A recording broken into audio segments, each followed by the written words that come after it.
Sot sistemi ynë shëndetësor është i tengarkuar dhe ai po vuan barrën e mungesës së parandalimit.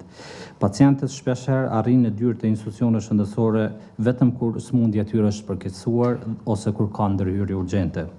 Kjo nuk është vetëm një sfidë klinike, por një sfidë e mungesës së edukimit të hershëm për shëndetin. Në nivelin evropian, edukimi shëndetësor po konsiderohet investimi më i mençur për mirëqenie dhe barazi afatgjate.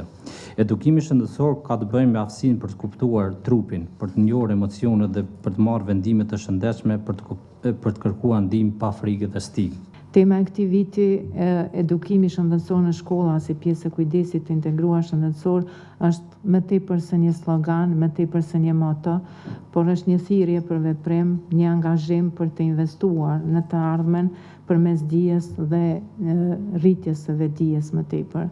Kujdesi integruar shëndetësor është një çështje që synon të ofrojë shërbime të koordinuara, të vazhdueshme dhe të personalizuara për pacientin, duke bashkëpunuar ngushtë me gjitha aktorët që ndikojnë në shëndetin e tij, jo vetëm mjekët dhe infermierët, por edhe psikologët, punonësit social, farmacistët, shkollat, edhe çka është më e rëndësishme, edhe përfshirjen e familjes këtë drejtim.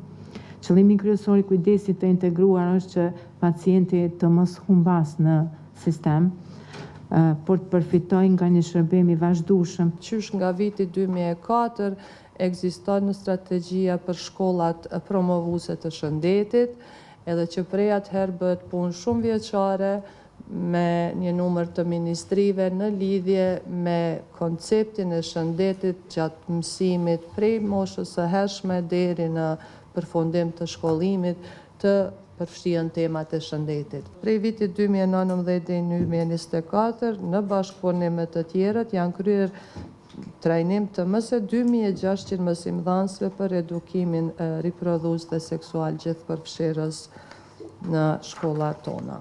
Të gjitha programet që janë zhvilluar në shkolla kemi nevojë edhe për feedback, a kanë qenë të suksesshme, a ka nevojë për ndryshime të tyre, kështu që kemi pas edhe hulumtim gjithsesi pyetësor për mësimdhënës dhe prindër, për me i zbatu, për shembull, me e vlerësu sa kanë qenë efektive ato trajnime. Gjatë vitit 2024 janë realizuar 921 ligjërata edukative shëndetësore, prej të cilave shumica, 574 kanë qenë në shkolla të Kosovës, ku kanë qenë të përfshirë mbi 28.000 nxënës. Si vjet ka vazhdu vaksinimi edhe me djem, deri tani jemi diku te 12.000 dhe jemi shumë të barabartë sa i përket gjinisë. Kështu që kjo është një lajm shumë i mirë i suksesit që është ba puna vjet edhe si vjet.